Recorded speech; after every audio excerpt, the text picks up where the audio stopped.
When you picture a highly capable guard dog, you probably imagine a breed like this, a highly responsive animal, standing at attention, waiting for its handler to issue a command before making a move. The reality of the Kangal shatters that expectation. This is an 80-kilogram powerhouse, possessing one of the strongest bite forces in the canine world, and it operates entirely on its own terms. Novice owners frequently walk into a trap. They see a large, beautiful dog and assume it behaves like a giant retriever, an eager-to-please pet that just needs a few weeks of basic obedience classes. This diagram illustrates why traditional training fails here. On the left, a standard dog operates on a loop of command and obedience. On the right, the Kangal relies on instinct.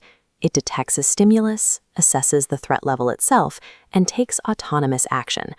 Trying to force eager obedience onto an animal wired for independent thought ignores thousands of years of biological programming. When you treat them like a standard pet, you create a 170-pound liability. To understand how their brain works, you have to look at the remote, high-altitude regions of rural Turkey where the breed originated. For centuries, their sole purpose was to guard massive flocks of livestock spread out across miles of treacherous, open terrain. They were engineered to face lethal threats. Defending a flock against top-tier predators like wolves required an animal with immense physical size and a legendary bite force. The human shepherd was often miles away or asleep. When a predator approached in the dark, there was no one awake to give orders. The dog had to assess the danger and execute a life-or-death defense entirely alone. Modern owners frequently mislabel this trait as stubbornness. In reality, that independence is a brilliant evolutionary feature designed for solitary survival.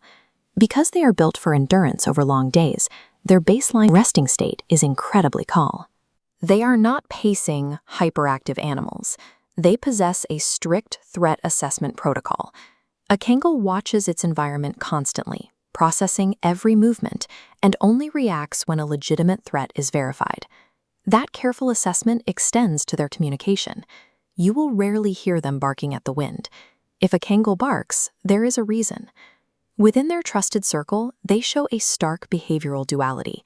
They are exceptionally gentle and fiercely loyal to their family or the flock they are raised with. However, the moment an outsider approaches, that gentleness switches off. They are deeply wary and inherently suspicious of anyone they do not know. This is exactly where owners make fatal errors, forcing them into small spaces, treating them like standard pets, and failing to provide structure. The golden rule of owning this breed is simple. You do not control a Kangal. You provide the boundaries and you manage their environment. The breed is not inherently vicious. The danger arises purely from the friction of taking a highly protective, autonomous animal and dropping it into an unmanaged, confined modern space. This map lays out their strict environmental requirements. A suburban lot is a restrictive cage.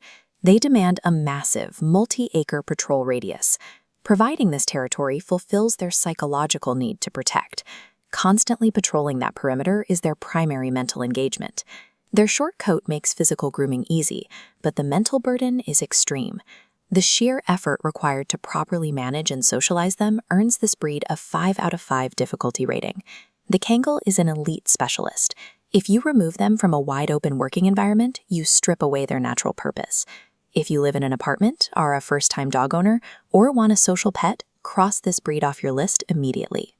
They belong exclusively with experienced handlers on large rural properties who have a legitimate need for an uncompromising guardian. The Kangal stands as a masterpiece of canine capability. It is a protector that secures its territory entirely through its own ancient instinct, completely independent of your instruction.